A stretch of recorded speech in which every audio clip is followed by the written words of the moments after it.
Hello friends, स्वागत है आपका हमारे यूट्यूब चैनल क्लिक गुरुजी में। आज इस वीडियो में हम हिस्ट्री के इम्पॉर्टेंट टॉपिक को लेकर आए हैं जो कि वैदिक संस्कृति है। इससे पहले वीडियो में हमने सिंधु घाटी सभ्यता को डिस्कस किया था। आज हम वैदिक संस्कृति को डिस्कस करेंगे। तो बहुत ही इंपॉर्टेंट वीडियो होने वाली है। लेकिन वीडियो को स्टार्ट करने से पहले अगर अब तक आपने हमारे चैनल को सब्सक्राइब नहीं करा है तो प्लीज़ हमारे चैनल को जाकर सब्सक्राइब कर लीजिए।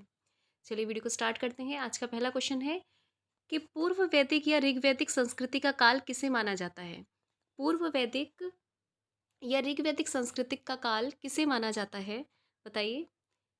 पूर्व वैदिक और ऋग्वैदिक संस्कृति का काल 1500 ईसा पूर्व से 1000 ईसा पूर्व तक माना जाता है। 1500 ईसा पूर्व से 1000 ईसा पूर्व तक पूर्व वैदिक या फिर ऋग्वैदिक संस्कृति का काल माना जाता है। ठीक है, ये क्वेश्चन बहुत आता है। चलिए नेक्स्ट क्वेश्चन पे बढ़ते हैं। उत्तर वैदिक संस्कृति का काल किसे माना जाता है। उत्तर वैदिक संस्कृति का काल किसे माना जाता है। उत्तर वैदिक संस्कृति का काल माना जाता है 1000 ईसा पूर्व से 600 ईसा पूर्व तक। उत्तर वैदिक संस्कृति का काल 1000 ईसा पूर्व से 600 ईसा पूर्व तक माना जाता है और पूर्व वैदिक काल जो है 1500 से 1000 ईसा पूर्व तक। चलिए नेक्स्ट पर बढ़ते हैं। आर्य शब्द का शाब्दिक अर्थ है। आर्य शब्द का शाब्दिक अर्थ है वीर या योद्धा, श्रेष्ठ या कुलीन, यज्ञकर्ता या पुरोहित या फिर विद्वान। बताइए आर्य शब्द का शाब्दिक अर्थ क्या होता है। तो आर्य शब्द का शाब्दिक अर्थ होता है श्रेष्ठ या कुलीन। देखिए यूपी पीसीएस में आया है। ठीक है, आर्य शब्द का शाब्दिक अर्थ क्या है, श्रेष्ठ या कुलीन। इंपॉर्टेंट क्वेश्चन है ये। नेक्स्ट पर बढ़ते हैं। प्रारंभिक आर्यों के बारे में निम्न कथनों में से कौन सा सही नहीं है। प्रारंभिक आर्यों के बारे में निम्न में से कौन सा कथन सही नहीं है, आपको ये बताना है। तो पहला देखिए, वे संस्कृत बोलने वाले थे, बिल्कुल सही।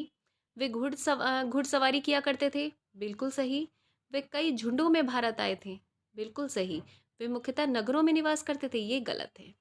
ठीक है, तो प्रारंभिक आर्यों के बारे में निम्न कथनों में से कौन सा सही नहीं है कि वे मुख्यतः नगरों में निवास करते थे, ये गलत है। बाकी सारे पॉइंट्स सही है, एसएससी में आया है ये। चलिए नेक्स्ट पर बढ़ते हैं।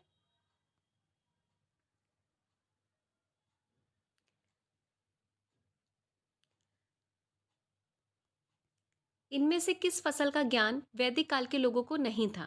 इनमें से किस फसल का ज्ञान वैदिक काल के लोगों को नहीं था। जौ का, जौ, गेहूं, चावल या फिर तंबाकू। बताइए इनमें से किस फसल का ज्ञान वैदिक काल के लोगों को नहीं था। तो इन्हें तंबाकू का ज्ञान नहीं था। जौ का, गेहूं का, चावल का इन्हें ज्ञान पूर्ण रूप से था, लेकिन तंबाकू का ज्ञान वैदिक काल के लोगों को नहीं था। एसएससी में आया है ये, देखिए। चलिए नेक्स्ट पर बढ़ते हैं। उत्तर वैदिक काल के वेद विरोधी और ब्राह्मण विरोधी धार्मिक अध्यापकों को किस नाम से जाना जाता था। उत्तर वैदिक काल के वेद विरोधी और ब्राह्मण विरोधी धार्मिक अध्यापकों को किस नाम से जाना जाता था। तो इन्हें जाना जाता था श्रमण के नाम से। ठीक है, जो उत्तर वैदिक काल के जो वेद विरोधी और ब्राह्मण विरोधी जो धार्मिक अध्यापक थे उन्हें श्रमण के नाम से जाना जाता था और ये एसएससी में आया है। सारे क्वेश्चंस किसी न किसी इंपॉर्टेंट कॉम्पिटिटिव एग्जाम में आ रखे हैं, तो इसलिए ध्यान से वॉच करिए वीडियो। और वीडियो अगर अच्छी लग रही है तो प्लीज़ वीडियो को लाइक और शेयर कर दीजिए। चलिए नेक्स्ट क्वेश्चन पे बढ़ते हैं। वैदिक गणित का महत्वपूर्ण अंग है। वैदिक गणित का महत्वपूर्ण अंग है शतपथ ब्राह्मण, अथर्ववेद, शुल्ब सूत्र या छंदोदय उपनिषद। तो वैदिक गणित का महत्वपूर्ण अंग है शुल्ब सूत्र। वैदिक गणित का महत्वपूर्ण अंग क्या है, शुल्ब सूत्र है। ठीक, चलिए नेक्स्ट में बढ़ते हैं। ये भी एसएससी में आया है। किस वेद में प्राचीन वैदिक युग की संस्कृति के बारे में सूचना दी गई है। किस वेद में प्राचीन वैदिक युग की संस्कृति के बारे में सूचना दी गई है। तो ये सूचना दी गई है ऋग्वेद में। किस वेद में प्राचीन वैदिक युग की संस्कृति के बारे में सूचना दी गई है। तो ऋग्वेद में, क्योंकि ऋग्वेद सबसे प्राचीन वेद है। सबसे प्राचीन वेद अगर पूछा जाएगा तो ऋग्वेद ही है, तो उसी में ही वैदिक युग की संस्कृति के बारे में सूचना दी गई है। देखिए एसएससी में आया है ये। चलिए नेक्स्ट पर बढ़ते हैं। निम्न में से उत्तर वैदिक काल में लिखे गए ग्रंथों का सही क्रम कौन सा है। निम्न में से उत्तर वैदिक काल में लिखे गए ग्रंथों का सही क्रम कौन सा है। तो इसमें सही वेद क्रम है पहले वेद, फिर ब्राह्मण, फिर अरण्यक, फिर उपनिषद।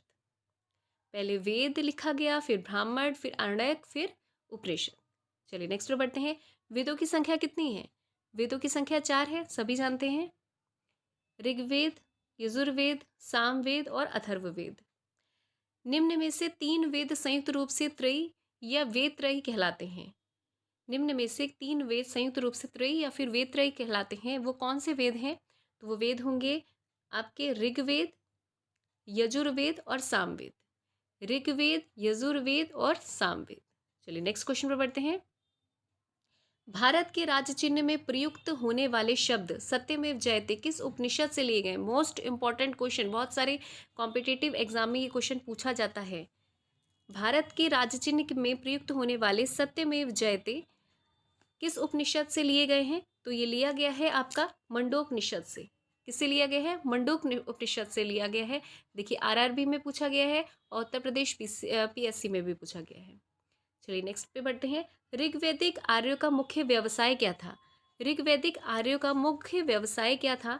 तो इनका मुख्य व्यवसाय था पशुपालन। इनका मुख्य व्यवसाय था पशुपालन। देखिए सिंधु घाटी सभ्यता और जो आपके वैदिक सभ्यता है उसमें कुछ न बहुत सी चीज़ें जो हैं डिफरेंस है। वहाँ पर जो उनका मुख्य व्यवसाय था वो था आपका उनमें व्यवसाय था, व्यापार, ठीक है। और यहाँ पर पशुपालन है। इसी तरीके से जो नगरीय सभ्यता थी आपकी सिंधु घाटी सभ्यता, और जो वैदिक सभ्यता जो है वो आपकी ग्रामीण सभ्यता है। चलिए नेक्स्ट पर बढ़ते हैं। भारतीय संगीत या आदि ग्रंथ कहा जाता है? भारतीय संगीत या आदि ग्रंथ कहा जाता है सामवेद को। भारतीय संगीत या आदि ग्रंथ कहा जाता है सामवेद को, ठीक है। देखिए आरआरबी में पूछा गया है ये। चलिए नेक्स्ट पे बढ़ते हैं। प्रथम विधि निर्माता कौन है? विधि निर्माता कौन है? तो प्रथम विधि निर्माता मनु को कहा गया है। ये भी आरआरबी में पूछा गया है। नेक्स्ट पे बढ़ते हैं। कृष्ण भक्ति का प्रथम और प्रधान ग्रंथ कौन सा है? कृष्ण भक्ति का प्रथम और प्रधान ग्रंथ कौन सा है? तो कृष्ण भक्ति का प्रथम और प्रधान ग्रंथ है आपका श्रीमद् भागवत गीता।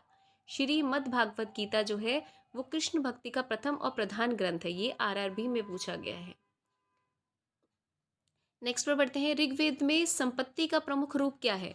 ऋग्वेद में संपत्ति का प्रमुख रूप क्या है? तो ऋग्वेद में संपत्ति का प्रमुख रूप जो होता था उस टाइम पे, तो गौधन होता था। गौधन होता था, उसी को ही ऋग्वेद में संपत्ति का प्रमुख रूप कहा जाता था। ये आरआरबी में पूछा गया है। चलिए नेक्स्ट पर बढ़ते हैं। ऋग्वेद के किस मंडल में शूद्र का उल्लेख पहली बार हुआ है? ऋग्वेद के किस मंडल में शूद्र का उल्लेख पहली बार हुआ है? तो शूद्र का उल्लेख जो हुआ है वो 10वें मंडल में हुआ है। किसमें हुआ है? 10वें मंडल में हुआ है, और ये आरआरबी में पूछा गया है। चलिए नेक्स्ट में पढ़ते हैं। पुराणों की संख्या कितनी है? पुराणों की संख्या कितनी है? तो पुराणों की संख्या आपकी 18 है। पुराणों की संख्या कितनी है? 18 है। चलिए नेक्स्ट क्वेश्चन पे पढ़ते हैं। वैदिक धर्म का मुख्य लक्षण इनमें से किसकी उपासना था? वैदिक धर्म का मुख्य लक्षण इनमें से किसकी उपासना था? तो प्रकृति की उपासना था। वैदिक धर्म का मुख्य लक्षण किसका था? प्रकृति की उपासना करना था। ये आपका आरआरबी में आया है। नेक्स्ट क्वेश्चन पे बढ़ते हैं। किस देवता के लिए ऋग्वेद में पुरंदर शब्द का प्रयोग हुआ है? किस देवता के लिए ऋग्वेद में पुरंदर शब्द का प्रयोग हुआ है? तो बताइए पुरंदर शब्द का प्रयोग ऋग्वेद में किसके लिए हुआ है? तो ये इंद्र के लिए हुआ है। किसके लिए हुआ है? ये इंद्र के लिए। इंपॉर्टेंट है ये। किस देवता के लिए ऋग्वेद में पुरंदर शब्द का प्रयोग हुआ है? तो ये इंद्र के लिए हुआ है, और ये आपका आरआरबी में आया है। चलिए नेक्स्ट पर बढ़ते हैं।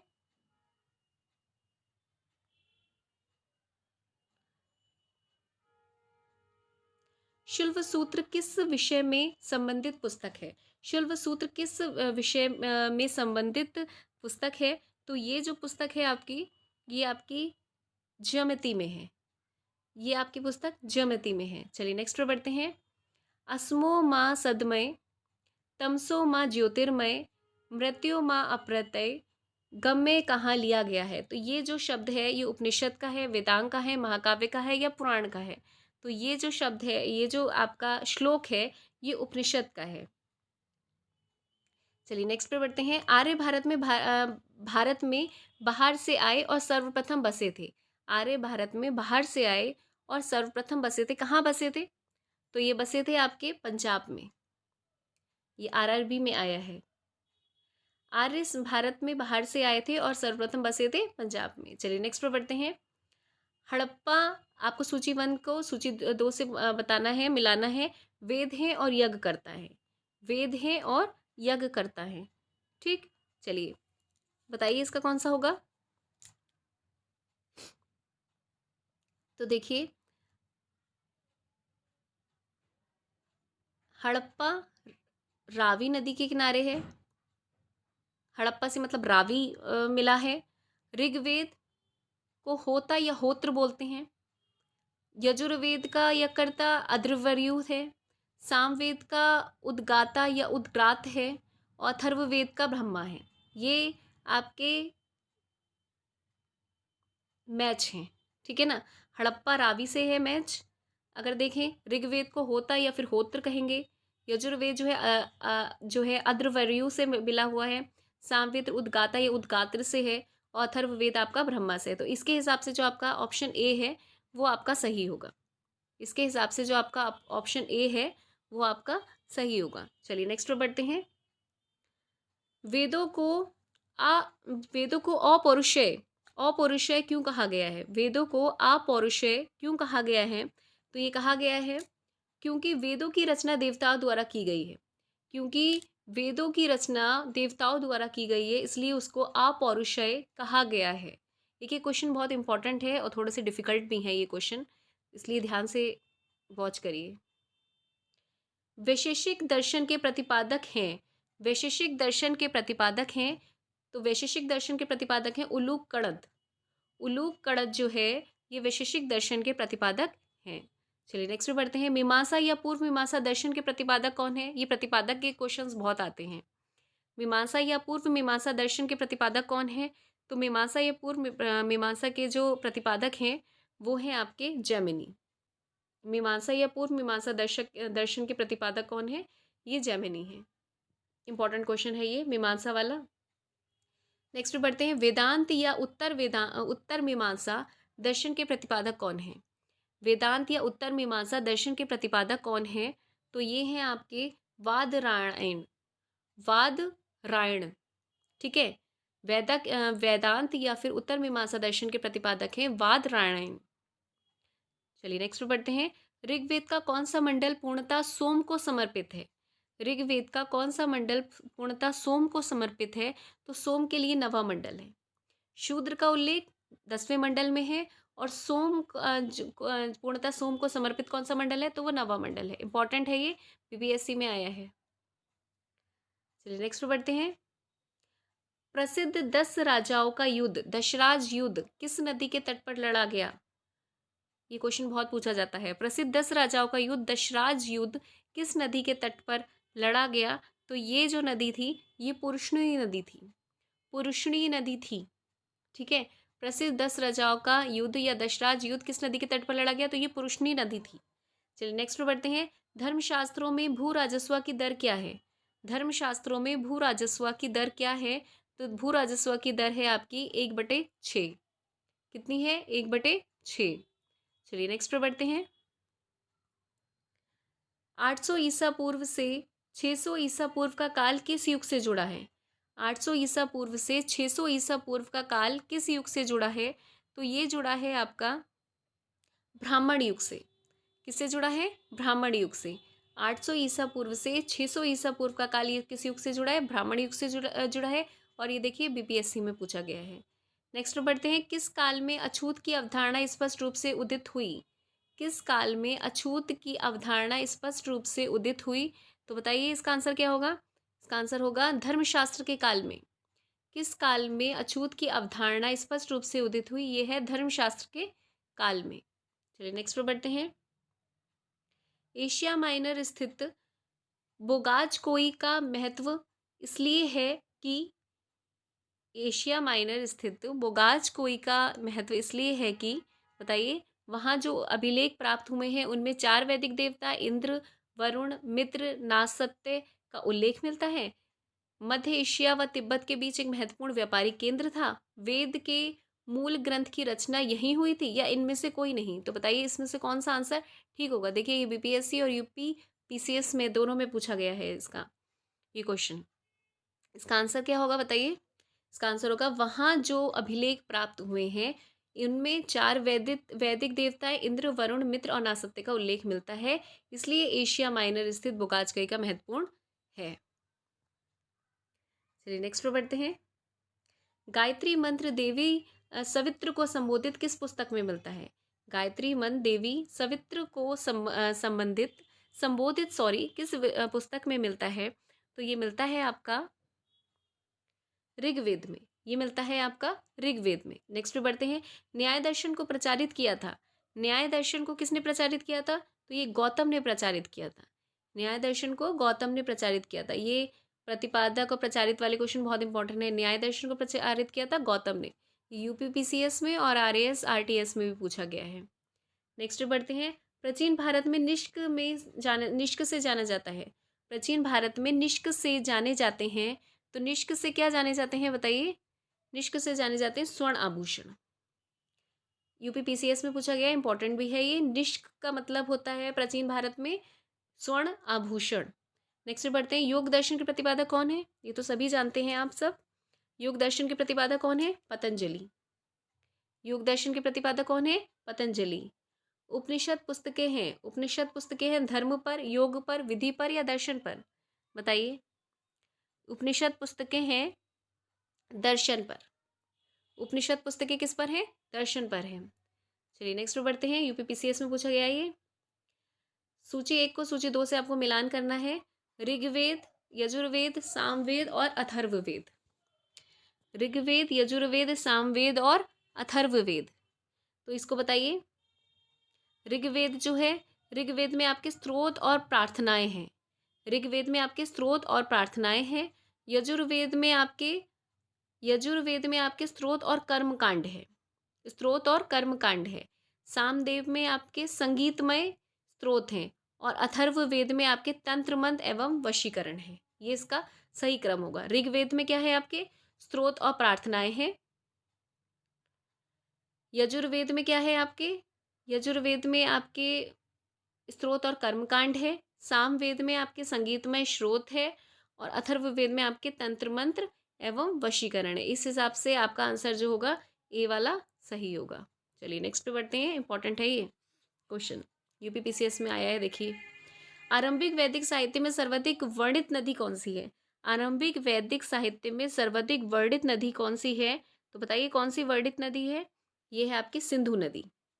आरंभिक वैदिक साहित्य में सर्वाधिक वर्णित नदी कौन सी है? तो सिंधु नदी है। ये यूपीपीसीएस में पूछा गया है। नेक्स्ट बढ़ते हैं। उपनिषद काल के राजा अशुपति शासक थे। उपनिषद काल के राजा अशुपति शासक थे। तो कहाँ के शासक थे ये कैकेय के शासक थे। उपनिषद काल के राजा अशुपति शासक थे कैकेय के। एक एक क्वेश्चन बहुत इंपॉर्टेंट है, अच्छे से वॉच करिए। वीडियो अगर अच्छी लग रही हो तो प्लीज़ वीडियो को लाइक और शेयर कर दीजिए। चलिए नेक्स्ट क्वेश्चन पे बढ़ते हैं। अध्यात्म ज्ञान के विषय में नचिकेता और यम का संवाद किस उपनिषद में प्राप्त होता है? अध्यात्म ज्ञान के विषय में नचिकेता और यम का संवाद किस उपनिषद में प्राप्त होता है? तो बताइए इसका आंसर क्या होगा? यम का संवाद किस उपनिषद में प्राप्त होता है? तो ये कठोपनिषद में प्राप्त होता है। किस में प्राप्त होता है नचिकेता और यम का संवाद? कठोपनिषद में प्राप्त होता है। यूपी पीसीएस और यूपीएससी में आया है ये क्वेश्चन। इंपॉर्टेंट है और डिफिकल्ट भी है। वैदिक नदी कुंभा काबुल का स्थान कहाँ निर्धारित होना चाहिए? वैदिक नदी कुंभा काबुल का स्थान कहाँ निर्धारित होना चाहिए? बताइए कहाँ इसका स्थान होना चाहिए? तो ये स्थान होना चाहिए अफगानिस्तान में। काबुल का स्थान कहाँ निर्धारित होना चाहिए? अफगानिस्तान में। यूपी पीसीएस में आया है। नेक्स्ट पे बढ़ते हैं। कपिल मुनि द्वारा प्रतिपादित दार्शनिक प्रणाली है। कपिल मुनि द्वारा प्रतिपादित दार्शनिक प्रणाली कौन सी है? तो ये सांख्य दर्शन है। कपिल मुनि द्वारा प्रतिपादित दार्शनिक प्रणाली कौन सी है? सांख्य दर्शन है। यूपी पीसीएस में आया है। चलिए नेक्स्ट पे बढ़ते हैं। भारत के किस स्थल की खुदाई से लौह धातु के प्रचलन के प्राचीनतम प्रमाण मिले हैं? भारत की किस स्थल की खुदाई से लौह धातु के प्रचलन के प्राचीनतम प्रमाण मिले हैं? तो ये तक्षशिला से मिले हैं, अतरंजी खेड़ा से मिले हैं, कौशंबी से मिले हैं या हस्तिनापुर से मिले हैं? बताइए। ये आपके भारत के किस स्थल की खुदाई से लौह धातु के प्रचलन के प्राचीनतम प्रमाण मिले हैं? तो ये अतरंजी खेड़ा से मिले हैं। यूपी पीसीएस में पूछा गया है, ये इंपॉर्टेंट क्वेश्चन है। चलिए नेक्स्ट पे बढ़ते हैं। निम्नलिखित में से किसका संकलन ऋग्वेद पर आधारित है? निम्नलिखित में से किसका संकलन ऋग्वेद पर आधारित है? तो ऋग्वेद पर किसका आधारित है? तो ये सामवेद पर है। ऋग्वेद पर आधारित किसका संकलन है? सामवेद। यूपी पीसीएस पे आया है ये। चलिए नेक्स्ट पे बढ़ते हैं। निम्नांकित में से कौन प्रस्थानत्रयी में शामिल नहीं है। निम्नलिखित में से कौन प्रस्थान त्रयी में शामिल नहीं है? तो बताइए कौन सा शामिल नहीं है? तो इसमें भागवत जो है वो शामिल नहीं है। भगवत गीता, ब्रह्मसूत्र और उपनिषद सब शामिल हैं, लेकिन भागवत शामिल नहीं है। चलिए नेक्स्ट पे बढ़ते हैं। कर्म का सिद्धांत संबंधित है। कर्म का सिद्धांत संबंधित है, तो कर्म का सिद्धांत जो है मीमांसा से संबंधित है। कर्म का सिद्धांत किससे संबंधित है? मीमांसा से संबंधित है। सारे क्वेश्चन किसी ना किसी कॉम्पिटिटिव एग्जाम में पूछे ही गए हैं। चलिए, ये भी, इसको भी सूची 1 को सूची 2 से आपको मिलाना है। चलिए बताइए, अथर्ववेद किससे संबंधित है? तो अथर्ववेद जो है आपके औषधियों से संबंधित है। अथर्ववेद जो है आपका औषधियों से संबंधित है। ऋग्वेद आपका ईश्वर महिमा से संबंधित है। यजुर्वेद आपका बलिदान विधि से संबंधित है। और सामवेद जो है आपका वो संगीत से संबंधित है। अथर्ववेद औषधियों से संबंधित है। ऋग्वेद ईश्वर महिमा से संबंधित है। यजुर्वेद बलिदान विधि से संबंधित है। और सामवेद संगीत से संबंधित है। इस हिसाब से आपका ऑप्शन ए राइट हो जाएगा। चलिए नेक्स्ट पे बढ़ते हैं। एमपीपीएससी में आया है क्वेश्चन। चरक संहिता नामक पुस्तक किस विषय से संबंधित है? चरक संहिता नामक पुस्तक किस विषय से संबंधित है? तो ये जो है संबंधित है चिकित्सा से। चरक संहिता जो है चिकित्सा से संबंधित है। चलिए नेक्स्ट पे बढ़ते हैं। यज्ञ संबंधी विधि विधानों का पता चलता है, तो यज्ञ संबंधी विधि विधानों का पता जो चलता है वो आपका यजुर्वेद से पता चलता है, क्योंकि यजुर्वेद में ही आपके विधि विधान यज्ञ के बारे में बताया गया है। वैदिक युगीन सभा, वैदिक युगीन सभा गांव में के व्यावसायिक लोगों की संस्था थी, राज दरबार होता था, मंत्री परिषद थी, या फिर राज्य के समस्त लोगों की एक राष्ट्रीय सभा थी? बताइए वैदिक युगीन सभा कैसी थी? तो वैदिक युगीन जो सभा थी वो आपकी मंत्री परिषद थी। वैदिक युगीन सभा जो थी वो आपकी मंत्री परिषद थी। चलिए नेक्स्ट पे बढ़ते हैं। वैदिक युग में प्रचलित लोकप्रिय शासन प्रणाली थी। वैदिक युग में प्रचलित लोकप्रिय शासन प्रणाली थी, बताइए कौन सी थी? ये आपकी थी गणतंत्र। वैदिक युग में प्रचलित लोकतंत्र शासन प्रणाली कैसी थी? गणतंत्र थी। ठीक, चलिए नेक्स्ट पे बढ़ते हैं। सबसे प्राचीन वेद कौन सा है? सबसे प्राचीन वेद कौन सा है? तो सबसे प्राचीन वेद आपका ऋग्वेद है। ये तो सिंपल सा क्वेश्चन है। चलिए नेक्स्ट पे बढ़ते हैं। निम्नलिखित में से कौन भारतीय दर्शन के आरंभिक विचारधारा है? निम्नलिखित में से कौन भारतीय दर्शन के आरंभिक विचारधारा है? तो भारतीय दर्शन के आरंभिक विचारधारा कौन सी है? तो ये सांख्य दर्शन है। चलिए नेक्स्ट पे बढ़ते हैं। सांख्य, योग, न्याय, वैशेषिक, मीमांसा एवं वेदांत, ये इन 6 भिन्न भारतीय दर्शनों की स्पष्ट रूप से अभिव्यक्ति हुई है। किसमें अभिव्यक्ति हुई है बताइए? सांख्य, योग, न्याय, वैशेषिक, मीमांसा एवं वेदांत, इन 6 भिन्न भारतीय दर्शनों की स्पष्ट रूप से अभिव्यक्ति हुई है। तो ये किसमें हुई है? ये आपके वैदिक युग में हुई है। किसमें हुई है? वैदिक युग में हुई है। एसएससी में पूछा गया ये क्वेश्चन। चलिए नेक्स्ट बढ़ते हैं। निम्नलिखित में से वह दस्तकारी कौन सी है जो आर्यों द्वारा व्यवहार में नहीं लाई गई है? निम्न में से इनमें से कौन सी दस्तकारी है, कौन सी है जो आर्यों द्वारा व्यवहार में नहीं लाई गई है? तो ये है आपकी लोहार, लोहारगिरी नहीं लाई गई है। जबकि आपकी मृदभांड जिसको पॉटरी बोलते हैं, आभूषण, बड़ईगिरी, काष्ठकारिता जो इसको बोलते हैं, ये सब लाई गई है, लेकिन लोहार, लोहारगिरी नहीं लाई गई है। ठीक है, चलिए नेक्स्ट पे बढ़ते हैं। नेक्स्ट क्वेश्चन पे बढ़ते हैं।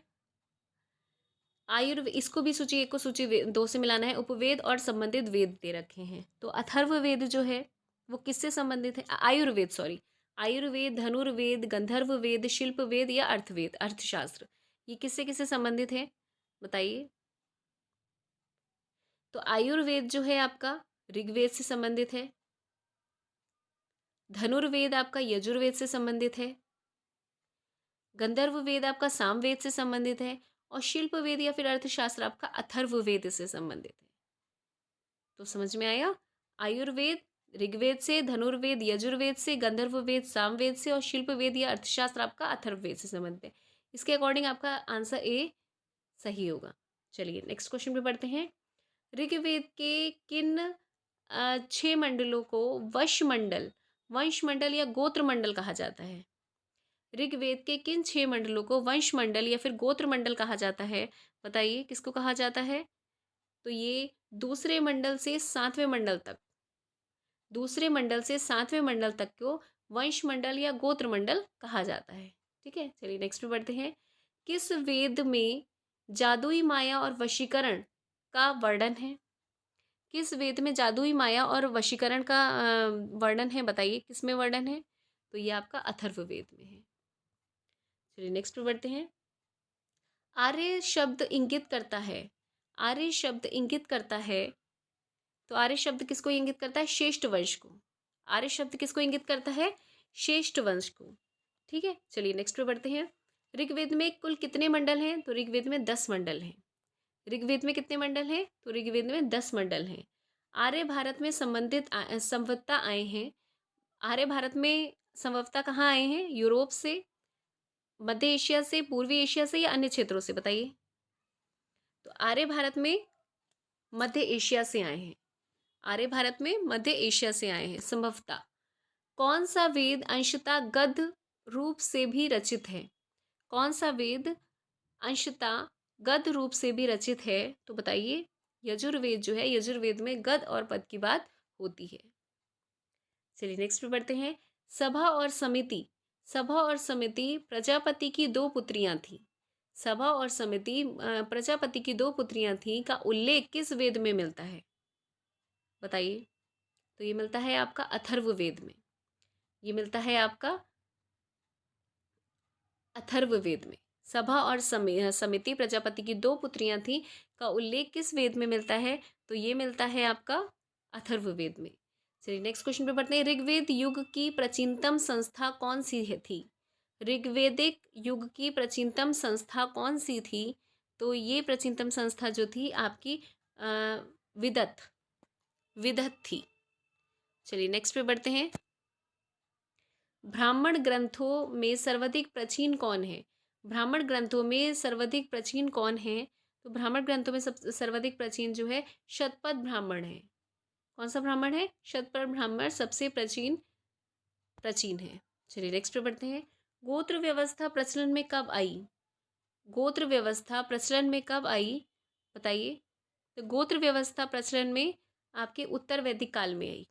गोत्र व्यवस्था प्रचलन में कब आई? उत्तर वैदिक काल में। चलिए नेक्स्ट पे बढ़ते हैं। वीडियो अगर अच्छी लग रही हो तो प्लीज़ वीडियो को लाइक और शेयर कर दीजिए। चलिए नेक्स्ट क्वेश्चन पे बढ़ते हैं। अनुलोम विवाह का अर्थ क्या है? अनुलोम विवाह का क्या अर्थ है? तो अनुलोम विवाह का अर्थ है उच्च वर्ण पुरुष का निम्न वर्ण नारी के साथ विवाह। अनुलोम विवाह का इंपॉर्टेंट क्वेश्चन है ये, ध्यान दीजिए। अनुलोम विवाह का मतलब है उच्च वर्ण पुरुष, मतलब उच्च जाति का कोई पुरुष हो, वो निम्न जाति की नारी से विवाह करे तो वो अनुलोम विवाह होता था। चलिए नेक्स्ट क्वेश्चन पे बढ़ते हैं। प्रतिलोम विवाह तब माना जाता था। अब प्रतिलोम का उल्टा कर दीजिए, तो प्रतिलोम का क्या हो जाएगा, बताइए। जब उच्च वर्ण की नारी निम्न वर्ण के पुरुष के साथ विवाह कर लेती है तो उसको प्रतिलोम विवाह कहते हैं। ठीक है, तो समझ में आया होगा। चलिए नेक्स्ट पे बढ़ते हैं। वैदिक युग में यव कहा जाता है। वैदिक युग में यव किसे कहा जाता है? तो यव जौ को कहा जाता है। नेक्स्ट पे बढ़ते हैं। ब्रही, ब्रही शब्द किसके लिए उपयुक्त होता है? तो ब्रही शब्द जो है आपका चावल के लिए प्रयुक्त होता है। इंपॉर्टेंट है ये।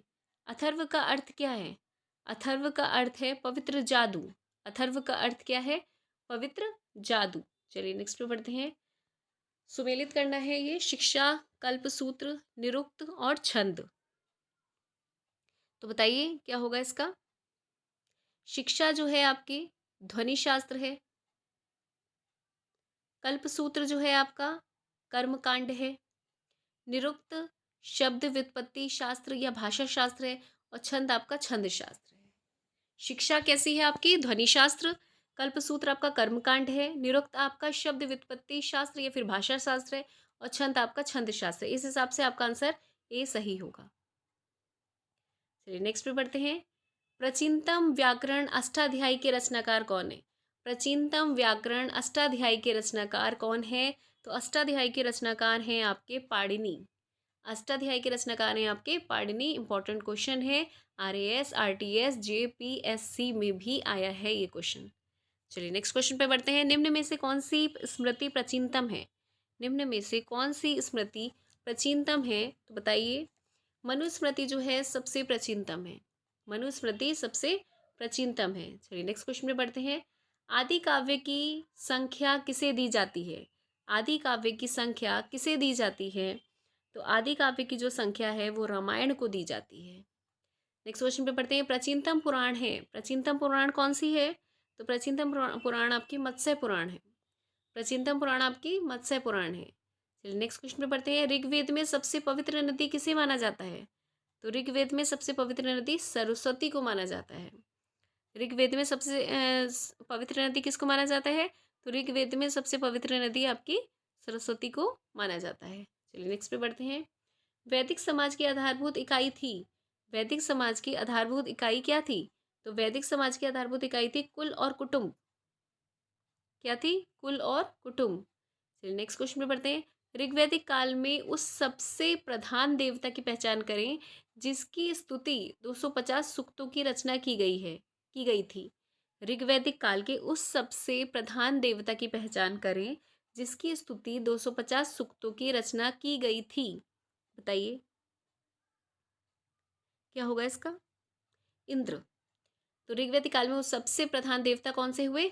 इंद्र थे, जिनकी स्तुति 250 सूक्तों की रचना की गई थी। चलिए नेक्स्ट पे बढ़ते हैं। किस वेद में सभा को नरिष्ट, किस वेद में सभा को नरिष्ट अर्थात सामूहिक वाद विवाद या अनुलंघनीय कहा जाता था, कहा गया है? किस वेद में सभा को नरिष्ट अर्थात सामूहिक वाद विवाद या अनुलंघनीय कहा गया है? तो ये किस में कहा गया है बताइए? तो ये कहा गया अथर्ववेद में। किस में कहा गया है? अथर्ववेद में। चलिए नेक्स्ट क्वेश्चन पे बढ़ते हैं। चलिए नेक्स्ट क्वेश्चन पे बढ़ते हैं। किस रचना में नारी को सुरा और पांसा के साथ 3 प्रमुख बुराइयों में शामिल किया गया है? किस रचना में नारी को सुरा और पांसा के साथ 3 प्रमुख बुराइयों में शामिल किया गया है? तो ये किस में शामिल किया गया है? ये शामिल किया गया है मैत्राणी संहिता में। ये किस में शामिल किया गया है? मैत्राणी संहिता में शामिल किया गया है। चलिए नेक्स्ट क्वेश्चन पे बढ़ते हैं। उत्तर वैदिक काल में किस देवता को सर्वोच्च स्थान प्राप्त है? उत्तर वैदिक काल में किस देवता को सर्वोच्च स्थान प्राप्त है? तो प्रजापति को सर्वश्रेष्ठ स्थान प्राप्त है। प्रजापति को सर्वोच्च स्थान प्राप्त है। चलिए नेक्स्ट क्वेश्चन पे बढ़ते हैं। सुमेलित करना है, एक को दो से मिलान करना है आपका, तो बताना है। सुमेलित कीजिए। राजस्व युग, अश्वमेध यज्ञ, सॉरी यज्ञ, राजस्व यज्ञ, अश्वमेध यज्ञ, वाजपेयी यज्ञ और अग्निष्टोम यज्ञ। तो ये कौन सा यज्ञ है और कहाँ से मिलाना है आपको इसको? बताइए। तो राजस्व यज्ञ जो है इसका मतलब है राजा के सिंहासन, राजा के सिंहासन रोहण से संबंधित यज्ञ को राजस्व यज्ञ बोला जाता है। राजा के सिंहासन रोहण से संबंधित यज्ञ को राजस्व यज्ञ बोला जाता है।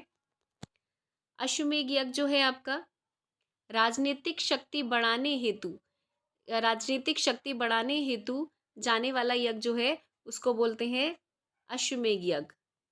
वाजपेयी यज्ञ शौर्य दर्शन व प्रजा के मनोरंजन के लिए जो किया जाने वाला यज्ञ है उसको बोलते हैं वाजपेयी यज्ञ। और अग्निओष्टम यज्ञ जो बोलते हैं देवताओं को प्रसन्न करने वाले यज्ञ को बोलते हैं अग्निओष्टम यज्ञ। तो समझ में आ गया। राजस्व यज्ञ किसको बोलते हैं? राजा के सिंहासन रोहण से संबंधित यज्ञ को राजस्व यज्ञ बोलते हैं। अश्वमेध यज्ञ किसको बोलते हैं? राजनीतिक शक्ति बढ़ाने हेतु किया जाने वाले यज्ञ को अश्वमेध यज्ञ बोलते हैं। वाजपेयी यज्ञ शौर्य प्रदर्शन व प्रजा के मनोरंजन के लिए किया जाने वाले यज्ञ को वाजपेयी यज्ञ बोलते हैं। और अग्निओष्टम यज्ञ जो बोलते हैं देवताओं को प्रसन्न करने के लिए जो किया जाता है उसको आपके अग्निओष्टम यज्ञ बोलते हैं। तो इसके हिसाब से आंसर आपका 1 2 3 4 वाला सही हो जाएगा। चलिए नेक्स्ट क्वेश्चन पे बढ़ते हैं। इसको भी आपको सूची 1 को सूची 2 से मिलाना है। यहाँ पे जितने भी जब लेवल हाई हो जाता है एग्ज़ाम का तो ये मैच वाले क्वेश्चंस बहुत पूछे जाते हैं। ठीक है, चलिए। पुरुषनी नदी जो है, पुरुषनी ऋग्वेद में उल्लेखित नाम थे और आधुनिक नाम थे। पहले ये नाम थे और अब ये नाम है, ये बताया गया है। तो पुरुषनी जो नदी थी अब रावी को बोला जाता है। सॉरी, रावी नदी को पहले पुरुषनी बोला जाता था, हाँ ये कहा जाएगा। शतुद्री जो है शतलज को कहा जाता था पहले। अस्कनी जो नदी थी वो चिनाब को कहा जाता है और विपाशा जो था व्यास को कहा जाता था। ये इंपॉर्टेंट है, ऋग्वेदिक काल में इसको पुरुषनी, शतुद्री, अस्कनी और विपाशा बोला जाता था। इसके हिसाब से आपका आंसर 1 2 3 4 वाला सही हो जाएगा। चलिए नेक्स्ट क्वेश्चन पे बढ़ते हैं। संस्कारों की कुल संख्या कितनी है? संस्कारों की कुल संख्या कितनी है? तो संस्कारों की कुल संख्या आपकी 16 है। संस्कारों की कुल संख्या कितनी है आपकी? 16 है। ठीक है, तो यहाँ पर जितने भी आपके 89 क्वेश्चंस थे यहाँ पर कंप्लीट करवा दिए हैं। बताइए आपके कितने क्वेश्चंस यहाँ पर ठीक हो रहे हैं? जिसने भी आपका उत्तर वैदिक सभ्यता पढ़ी होगी, उत्तर वैदिक काल पढ़ा होगा, तो ज़रूर बताइए इन क्वेश्चंस में से आपके कितने क्वेश्चंस यहाँ पर ठीक बैठ रहे हैं। वीडियो अगर आपके लिए हेल्पफुल रही हो, अच्छी लगी हो, तो प्लीज़ वीडियो को लाइक और शेयर करना बिल्कुल मत भूलिएगा। और चैनल को अगर आपने अब तक सब्सक्राइब नहीं कराया तो प्लीज़ हमारे चैनल को जाकर सब्सक्राइब कर लीजिए, जिससे इसी तरीके से हम आपकी पूरी जीके जीएस यहाँ पर कंप्लीट करवा दें। चलिए नेक्स्ट वीडियो में मिलते हैं, तब तक के लिए थैंक यू।